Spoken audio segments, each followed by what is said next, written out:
Assalamualaikum warahmatullahi wabarakatuh. Saya Swasriantini dengan NIM 0392233325. Di sini saya akan mengulas rancangan pembelajaran dalam UBD, yaitu pada where to varian H, hook atau hold. Nah, hook dan hold ini merupakan satu elemen dalam perancangan kegiatan pembelajaran berdasarkan UBD. Hook adalah bagaimana mengaitkan dan hold adalah bagaimana mempertahankan, di mana guru menarik perhatian peserta didik dari awal pembelajaran dan mempertahankannya hingga akhir pembelajaran. Adapun rumusan pertanyaan kelompok 2 yaitu bagaimana cara menggugah pikiran untuk melibatkan peserta didik dalam ide-ide besar dan menunjukkan unjuk kerja. Kelompok 2 menjawab dengan menggunakan variasi pendekatan yang dapat melibatkan siswa secara langsung dalam topik pembelajaran, menggunakan metode atau media pembelajaran yang bervariasi, memberikan pertanyaan yang dapat menarik siswa atau membuat mereka merasa tertantang. Dan selanjutnya memberitahukan sasaran akhir dari proses pembelajaran, kemudian menciptakan suasana belajar yang menyenangkan, suasana belajar yang hangat, berisi rasa persahabatan, ada rasa humor, mengakukan akan keberadaan siswa, terhindar dari celaan, dan membangkitkan motivasi. Yang terakhir, mengadakan persaingan sehat atau kompetensi yang dapat membangkitkan motivasi belajar peserta didik. Selanjutnya, pertanyaan situasi apa saja yang dapat melibatkan peserta didik untuk membuat ide yang menarik, konkret, dan sangat penting. Di sini pun kelompok 2 menjawab tentang situasi di mana peserta didik dapat berperan aktif dalam proses pembelajaran yang dilakukan dengan menstimulasi kegiatan pembelajaran yang berbasis kegiatan praktek langsung dan bukan hanya teori saja. Pertanyaan ketiga, bagaimana pendekatan penyampaian materi sehingga menghasilkan minat dan keingintahuan terhadap materi?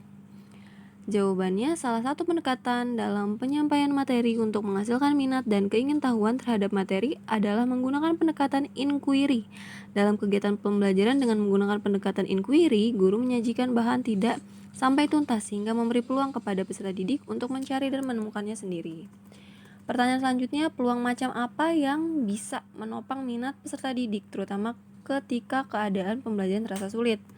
Di sini kelompok 2 menjawab, pembelajaran sesekali diselingi dengan humor dan ice breaking. Kemudian pembelajaran diselingi dengan cerita tentang perjuangan orang-orang sukses dalam karirnya. Dan yang terakhir, pembelajaran dengan menggunakan teknologi sebagai media pembelajaran. Pertanyaan berikutnya yang terakhir adalah apa saja hambatan yang menimbulkan kecilnya pengambilan resiko, rendahnya imajinasi, kurangnya berani untuk mempertanyakan, dan ketidakmampuan dalam memutuskan. Yang pertama, kurangnya stimulasi dengan rangsangan lingkungan sekitar. Contohnya, ada seorang anak yang mungkin berbakat namun lingkungannya kurang mendukung, maka penggalian potensi oleh peserta didik bisa terhambat. Yang kedua, motivasi dalam mempelajari sesuatu, dorongan yang bersifat membangun daya pikir dan daya cipta anak akan membuat anak termotivasi dan berimajinasi untuk melakukan lebih. Namun apabila anak tidak dibiasakan sejak awal untuk membangun daya pikir dan daya cipta, maka anak akan kurang termotivasi dan kurang berimajinasi dalam membangun daya pikir dan daya cipta mereka.